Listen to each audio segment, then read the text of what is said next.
Well, good morning, everyone. Today, we'd be remiss if we did not make some remarks about the extraordinary historic moment, or many moments, that happened yesterday in Israel. The world's eyes are still fixed on Israel, where President Trump is welcoming home now the last of the hostages who've endured 2 years in Hamas captivity.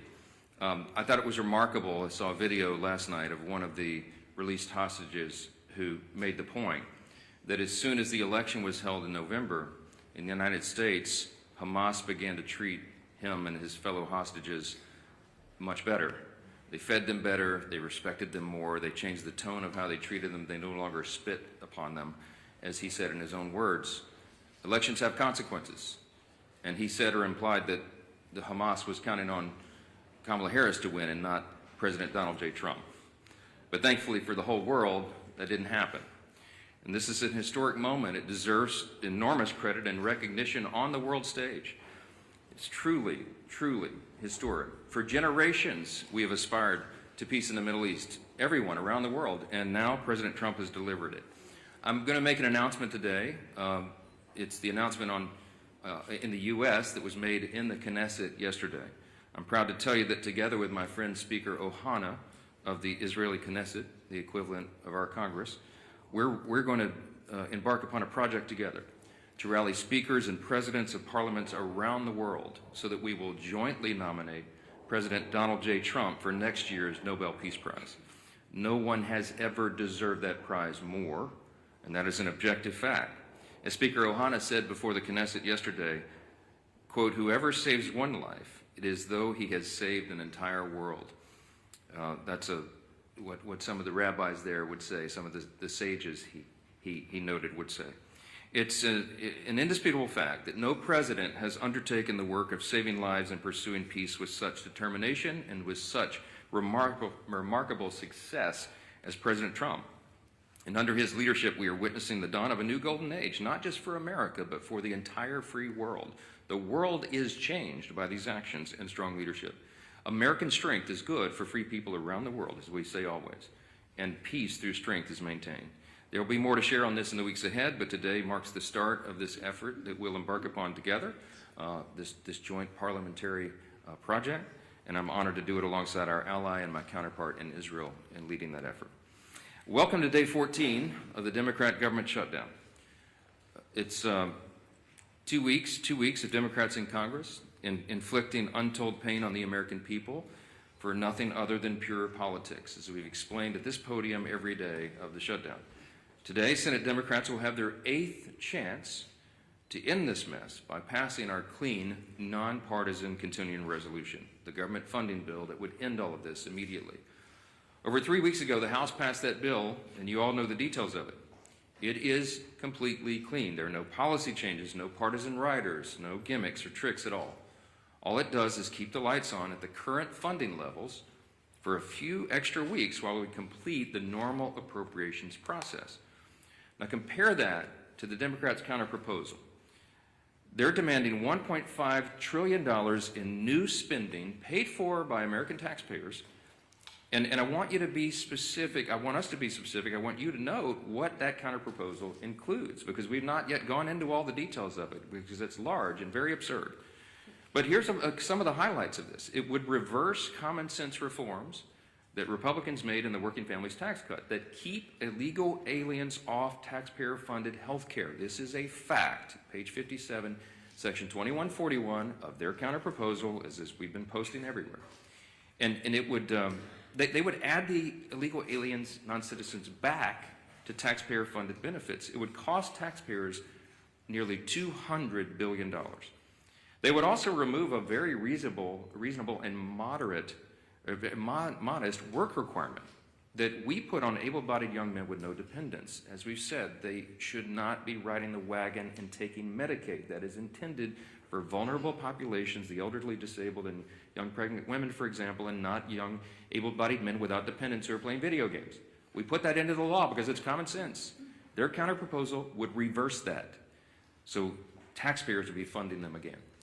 They would make in their counterproposal permanent COVID-era Obamacare subsidies without any income caps or any other reforms at all. They would make that permanent. That would cost taxpayers an estimated $358 billion. They would take away the $50 billion that we put into the law to support rural hospitals. They would remove that. And they would send $500 million to liberal news outlets by refunding the Corporation for Public Broadcasting.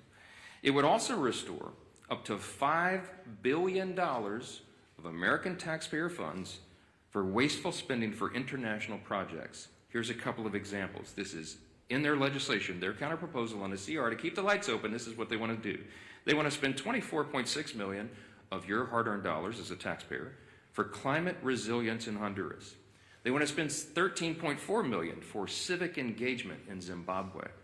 They want to send $3.9 million for LGBTQI+ democracy grants in the Western Balkans. They want to spend $2.9 million of your dollars for desert locust risk reduction in the Horn of Africa.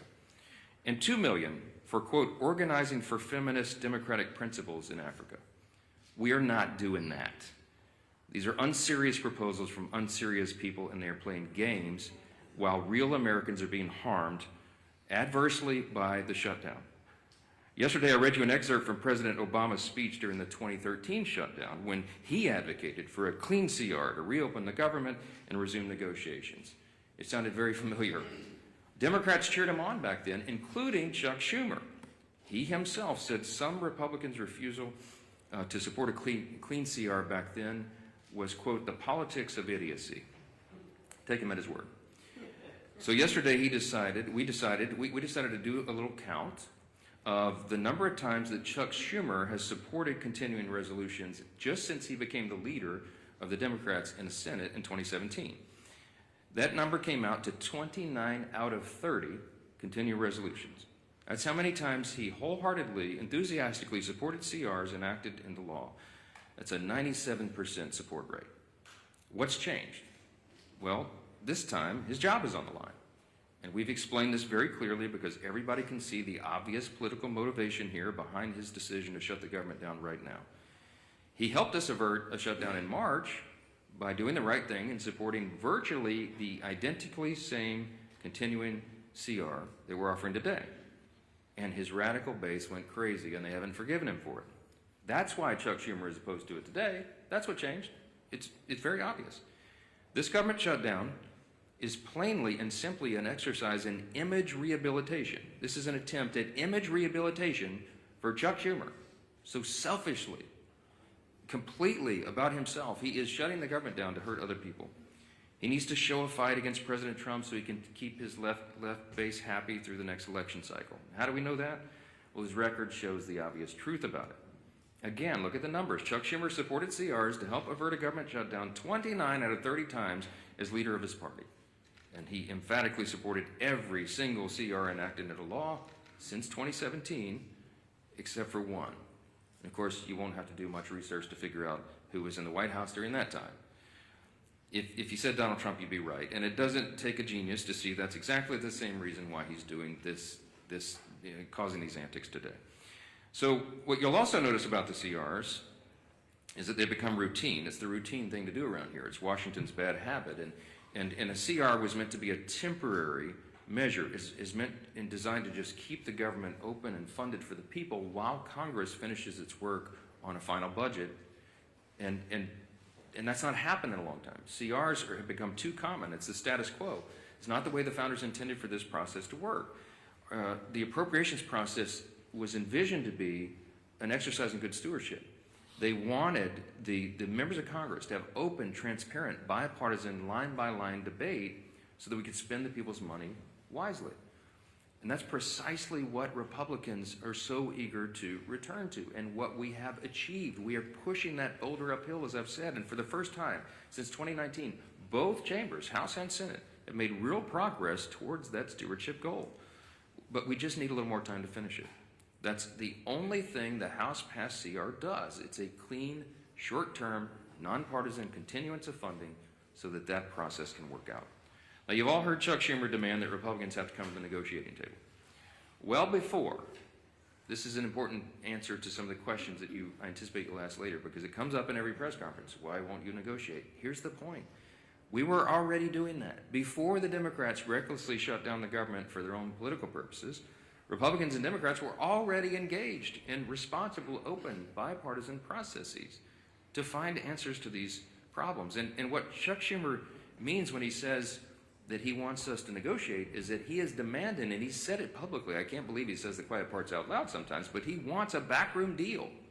He wants a backroom deal that the American people will never see. He literally has said, we need the top 4 leaders to go into a room and work this out. Why does Chuck Schumer say that? Because that's how he's operated for decades.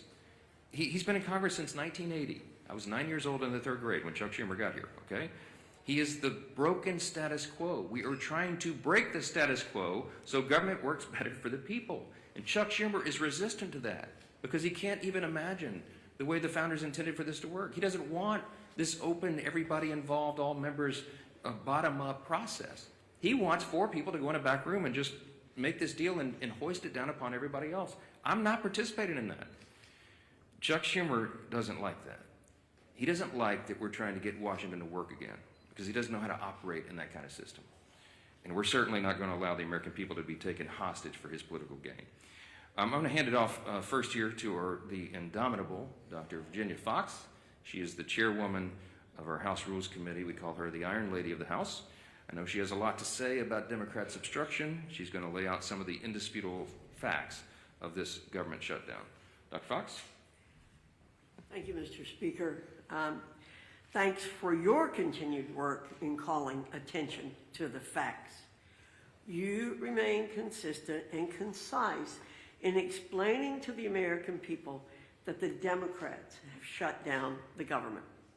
And thank you to the members of our leadership team and members of the entire conference who've been equally as vocal and engaged.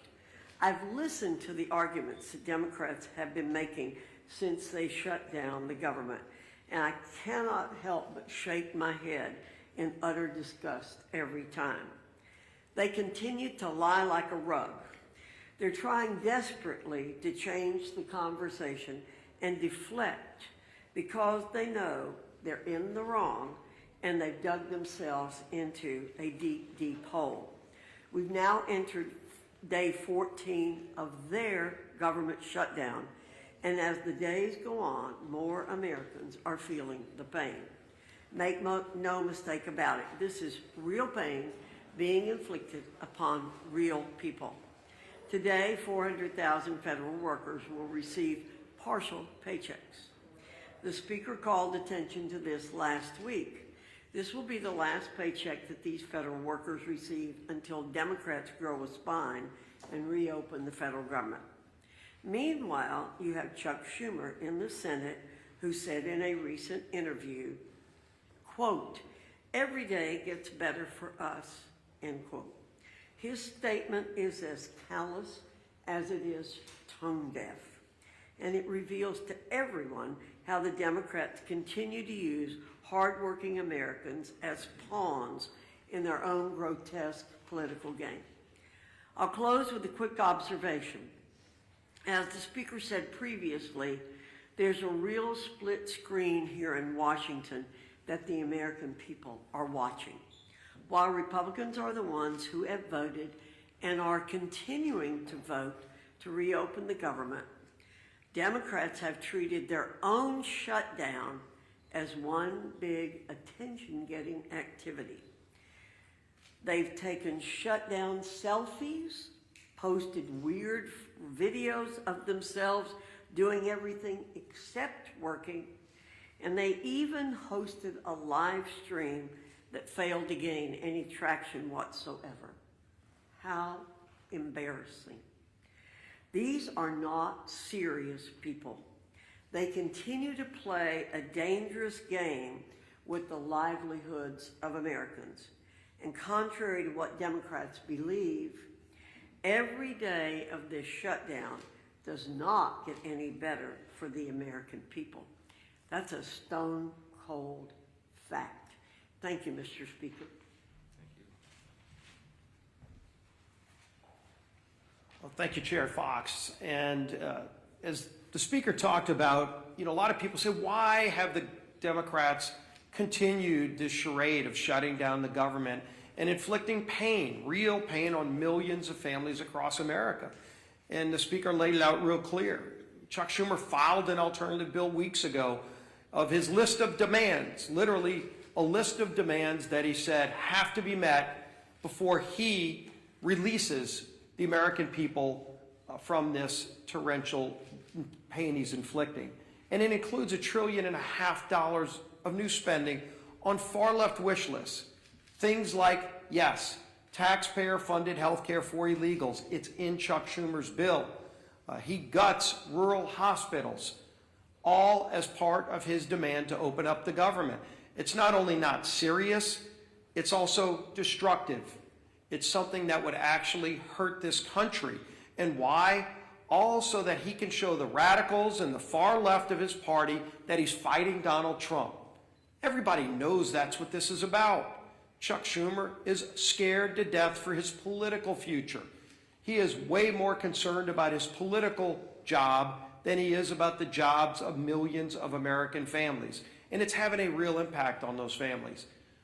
Today, as has been pointed out, day 14 of the government shutdown that Chuck Schumer imposed on the country, and it is the day where checks would normally be starting to be processed for all of the government workers, many of whom will not get a paycheck because of Chuck Schumer's shutdown.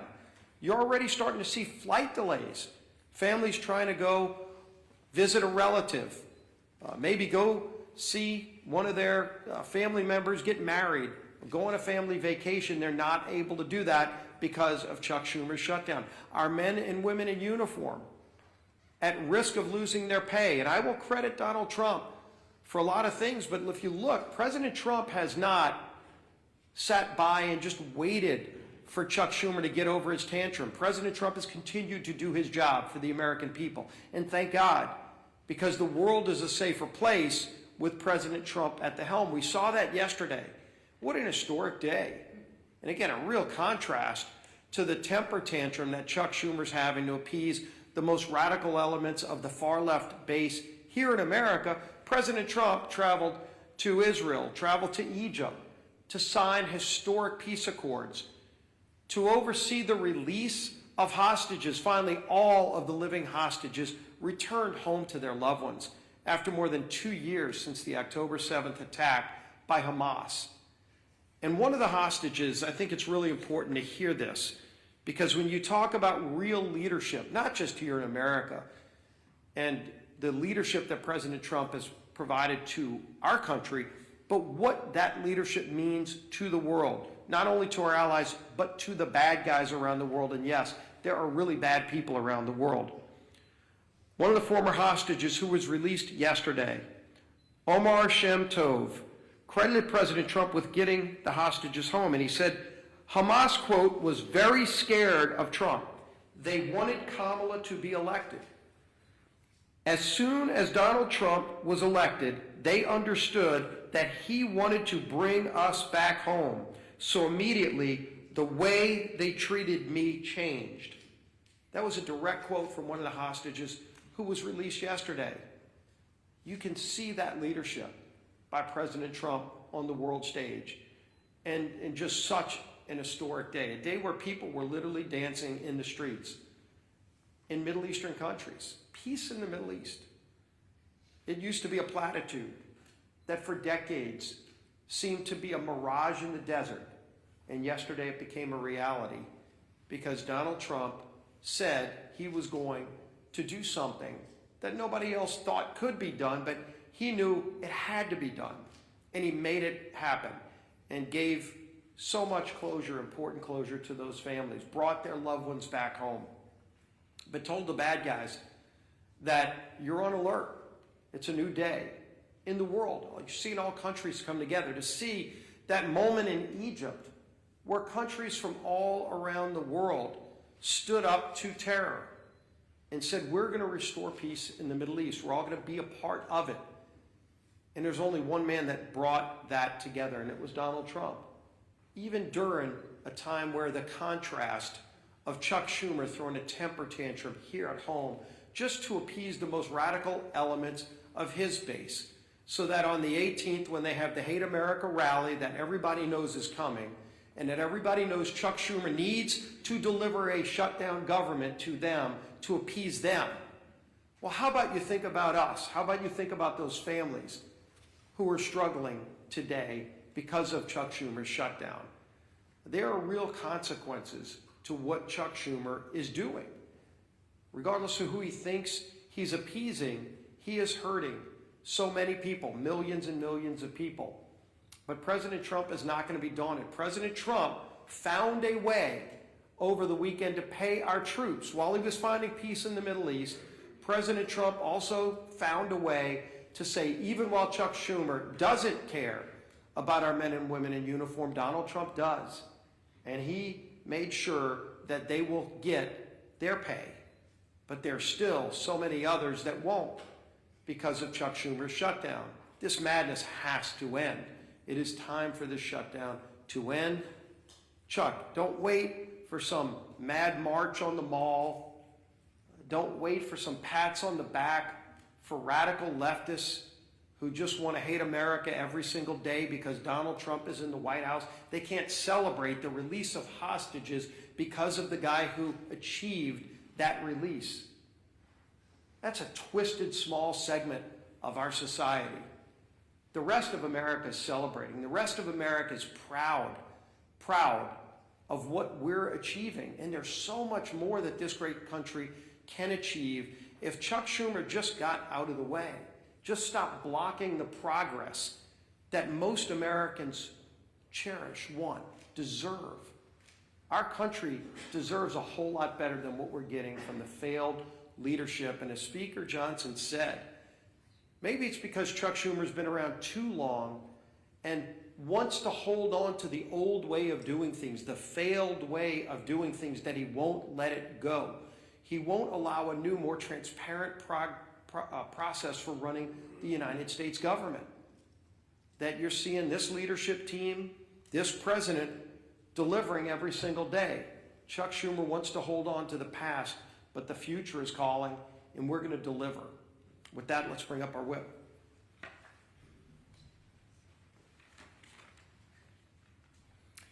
As the Speaker noted, today should be a day of celebration. President Trump achieved a historic peace deal in the Middle East. The last living hostages held in captivity by Hamas have been returned with their families, reunited with their families. Yet, we're all here today marking day 14 of the Democrat shutdown. And to make matters even worse, if the Democrats had things their way, this would also mark the first week that our troops would not receive their paychecks. But thanks to the leadership of our Commander-in-Chief, President Trump, members of the military and their families will not be used as pawns in Chuck Schumer's shutdown game. Come tomorrow, our troops will get paid.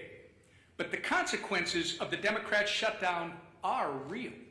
And unfortunately, they're only just getting started. OMB has already been forced to lay off its first round of federal workers. It doesn't have to be this way. Chuck Schumer, if you open the government today, this would end. If the Democrat shutdown continues, though, more Americans won't see a paycheck at the end of this month. Benefits like SNAP will be put at risk. Airports will be flooded with flight cancellations and delays amid the busiest time to travel all year. And the list goes on and on. Why? Because Chuck Schumer and the Democrats would rather cater to the pro-terrorist wing of their party than to reopen our government. We've said it from this podium, it feels like 1,000,000 times, and we'll say it again. Republicans have done our job. We have a nonpartisan clean CR ready in the Senate to be sent to President Trump's desk immediately, tonight, if they will pass it. We only need 5 Senate Democrats to break ranks with Chuck Schumer, vote for the same CR that they supported just 6 months ago, and reopen the government for the people they were elected to serve. But they have refused to do so 7 times and counting. And each time that they do, hardworking Americans are forced to pay the price. Our message to Senate Democrats today is the same message we've been saying since September 19th. Stop the political games, pass our clean CR, and reopen the government today. With that, I turn it over to our conference chair, Lisa McClain. Well, good morning, everybody. Thank you for being here. And like my leadership team behind me said, it is a glorious day. Think of what happened yesterday. Just imagine for one moment you are a family member of one of the 20 hostages that were released. I mean, think of how that had to make you feel. We all watched it on TV, right? Joy, exuberation. I mean, there were tears of joy. There was relief. There was peace. And that was done because of our president, Donald Trump, put politics aside and said, I am going to stand up for the people. And he brought peace in the Middle East. He talked about it, yes, but yesterday he did it. And actions speak louder than words. He said enough of the political games, and I'm actually going to do what's right. Now compare and contrast that to what's going on today. Chuck Schumer and the Democrats are putting politics over people. So instead of it being a joyous day that we celebrate, here we are in another government shutdown, 14 days in the making. And why? Just ask yourself why. It's clean, no gimmicks. It's absolutely clean. The speaker, the leader, the whip, we all said no gimmicks. Let's not use the American people as a pawn. Let's do what's right. Let's do something different and actually fund the government in the right way. What a concept. And Democrats, my goodness gracious, they absolutely do not want that to happen. Like the speaker said, Chuck Schumer wants all four leaders to get behind the scenes and make a deal. We're not going to do that. That's not how government is supposed to work. And I know I sound like a broken record, but the way to end this shutdown is really, really simple. Pass the bipartisan clean funding bill that the House approved weeks ago. The Republicans voted to keep the government open. Call your Democratic senators. They're voting to keep it shut, not us. So when you ask what negotiation, there's nothing to negotiate. We already passed. We said yes, right? Democrats won't do it. They'd rather please their radical base than put America first. Listen, I'm grateful to President Trump for finding a way to keep milk flowing to moms and babies through the WIC and paychecks going to our troops. Yes, I'm happy, but that's not going to last forever, right? So there again, he's even putting people over politics. I mean, come on. But let's be clear. These emergency measures can't fully fix the Democrats' damage. He can try, but at some point in time, they're going to end. Sadly, as Americans suffer, Democrats, what do? They celebrate. As workers worry about their paycheck, Bernie Sanders worries about his leverage. As TSA agents and air traffic controllers show up without pay, Democrats brag they won't budge until planes fall out of the sky. Really? Really? Seriously, that's the Democrats' motto. I'm not budging till planes fall out of the sky. I'm going to teach you women, you women and children and everybody a lesson. Really? Really? As Chuck Schumer says, it's getting better every day. For who, Chuck? Better for who? For the radicals cheering on the chaos? That's who. The radicals. The leaders openly admit it. Listen, the head of the insane indivisible literally said, and I quote, "Millions will be out cheering you on, or they'll be calling for new leadership." Really? I thought they were supposed to lead for the American people. Democrats, I ask you to stop listening to people who are cheering on this mayhem. Just stop all the political games and pass the House bill. Free the American people from being held hostage by your radical base. Thank you, Madam Chair. Yeah, Manu. You've been doing this every single day, coming up here trying to pressure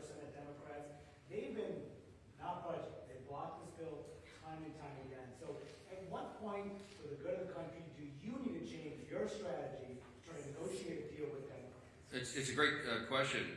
Manu asks, why don't I change my strategy? I don't have any strategy, Manu. I'm doing the right thing, the clearly obvious thing, the traditional thing.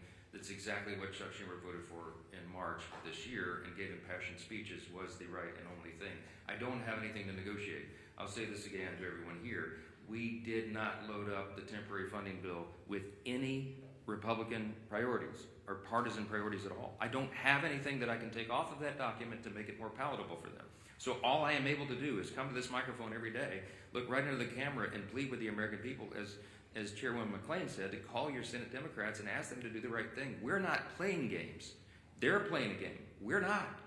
The strategy is to do the right and obvious thing and keep the government moving for the people. Why don't we close to their position? Their position is this, Manu. Their position is they want to spend $1.5 trillion in your tax dollars to fund nonsense overseas. They want to give $200 billion to illegal aliens. We are not going to do that. We're not going to do it. The American people don't want us to do it. And they're using this for partisan political purposes to give themselves cover. They don't want the Marxists to kick. Chuck Schumer doesn't want to get a Marxist candidate challenge, AOC or someone else. Mamdani is probably going to be sadly, shockingly, the mayor of New York City. Marxism is on the rise. Hey, this is not your father's Democratic Party, everybody, okay? They're turning into communists, openly. And so Chuck Schumer does not fashion himself as a communist just yet. So he's got to show a fight to these people. That's what this is about. I'm not playing his game, Manu. I cannot go in and say, oh, gee, Chuck, what can I offer you? You know what? Maybe we'll just send $10 billion overseas to LGBTQ plus, initiatives in, the Horn of Africa or Malaysia or wherever you want to do that. No, we're not wasting taxpayers' dollars. Check. Mr. Speaker, good morning. Thank you. You said last week that you would swear in Adelita Grijalva whenever she wants. She has written a letter to your office. You've not sworn her in. I understand about pro forma sessions. Yes. Doesn't your resistance to not swear her in add fuel to the fire that this is about the Epstein files? No. Let's talk about Grijalva and Epstein. Okay. Once more for everybody. Everybody in Congress, I think, is for maximum transparency of the Epstein files. That is underway right now. Let me point out before I go forward further, all of the files were in the possession of the Biden-Harris Department of Justice for 4 years. Every single thing that we're talking about right now was in their sole possession. They could have released it. They could have done anything. Ro Khanna, all the Democrats who are jumping up and down making noise about this, didn't say a peep about it for 4 years. I don't know why, but this is another partisan manufactured thing. Is it a serious problem? Yes. I've sat with the victims. Some of the ladies who bravely have come forward and talked about the horrors that they sustained because of traffickers on Epstein Island and all the things he was involved in. Everybody involved in that should have the full weight of justice descend upon their head. And we're all for that. We want every single person who had anything to do with that to be exposed. But there's as many as 1,000 victims estimated. That's what the victims say. There may be 1,000 women who were made to suffer these unspeakable harms because of this. Many of them were underage at the time. They have not all chosen to come forward like some of these other brave women have for obvious reasons. And we have to make sure that when the files are released, their names are redacted so they don't suffer further harm. We have a duty and a responsibility. You can't just wave a wand and just, open the floodgates. You have to make sure that the victims don't suffer additional harms. That's all we've said. Let's make sure it's done the right way. The Grijalva, that's underway, by the way. The House Oversight Committee asked the Democrats and Republicans on that committee who are working on that vigorously. As I said, some of the biggest, bulldogs in Congress are on that committee, and they're all joined together in a bipartisan fashion, digging through and releasing documents. 34,000 documents so far, and more on the way. In fact, as I noted a couple of days ago, the attorneys for the House Oversight Committee during the shutdown are still doing work. They were in New York City combing through the Epstein estate files. By the way, that was never even mentioned or anticipated in the discharge petition, for those of you who are following all the details of this. So more is coming out. We're for all of it coming out as soon as possible. The only thing we want to make sure of is that the innocent victims are protected, and I think we have a responsibility to do that. With regard to Grijalva, our dear friend from Louisiana, Julia Letlow, won a special election back in 2021. It was in March, as I remember. Speaker Pelosi took 25 days to administer the oath of office to her. Now, no Democrats, jumped up and down and screamed about that, nor do I recall any Republicans, because everybody understood this is the process of the House. You do it as soon as you're able to do it. Ms. Grijalva won her election, and credit to her. She's going to fill her father's seat. I congratulate her. We're happy for her to serve. I'm going to be happy to administer the oath to her as I am to every member who wins who is duly elected to this body. It's a great honor. But she won her election after the House was out of session. So we've not had a full session. She deserves to have all the pomp and circumstance that everybody else does. She deserves to have a full House of members and go down and do the speech and have her family and friends in the balcony. That hasn't been scheduled because we haven't had that session yet. As soon as Chuck Schumer opens the government, as soon as Mark Kelly and Senator Gallegos, the two senators from Arizona, Ms. Grijalva's state, will go and join with 3 others and open the government, we're happy. We'll have that as soon as we get back to business. But we have to get back to business. They have to open the government. I don't know how else I can answer that question. Yes, sir. Ahead of some of the planned protest activity this weekend, and in light of some of the images we've seen out of Chicago of federal agents shooting faith leaders with pepper balls and arresting journalists, where's the limit for you on what's acceptable conduct for federal law enforcement, and when is it incumbent on Congress to step up and demand oversight? To demand oversight on federal law enforcement? Well, I've not seen them cross the line yet, and that we have committees that are jurisdiction who have that responsibility, but it's not risen to that level. What I've seen is the abuse of law enforcement by radical leftist activists. Most recently, the most threatening thing I've seen yet was the naked bicyclers in Portland who were protesting ICE down there. I mean, it's getting really ugly. They have attacked, physically assaulted officers. People have been arrested. Okay, this is serious business, and ICE and the valiant, brave, patriotic Americans who step up to serve in these dangerous law enforcement positions deserve our respect and our support. And any elected member of this body should be vocally supporting law enforcement. You're supposed to be on the side of the good, not the crazy radicals. I was a First Amendment lawyer. I understand. I was a religious liberty defense lawyer. I understand free speech. We vigorously protect the right to free speech, but you cannot assault law enforcement officers. And there is a line that has to be maintained. It's not risen to the level of Congress yet, but we're watching that closely. And the Republican Party stands for law enforcement. That's what we're going to be. Yes, sir. Yes, sir. What would you say to those who question the legality of the administration repurposing some of those funds to pay military members? Look, my understanding of this is they have every right to move the funds around, duly appropriated dollars from Congress to the Department of Defense. There were some R&D accounts that had not been spent, and that's my understanding is that's the money that's being used to pay the troops right now. If the Democrats want to go to court and challenge troops being paid, bring it, okay? I'm grateful for a commander-in-chief who understands the priorities of the country, the necessity of national defense, and the urgency that we all feel and have voted for 8 times. Republicans have voted in Congress 8 times now between House and Senate to fund the troops and pay federal workers in all these essential jobs and agencies because we understand the necessity of that. Meanwhile, the Democrats voted 8 times to block their paychecks. I'm grateful we have a president who is willing to step up and do the right thing. Thank you all so much.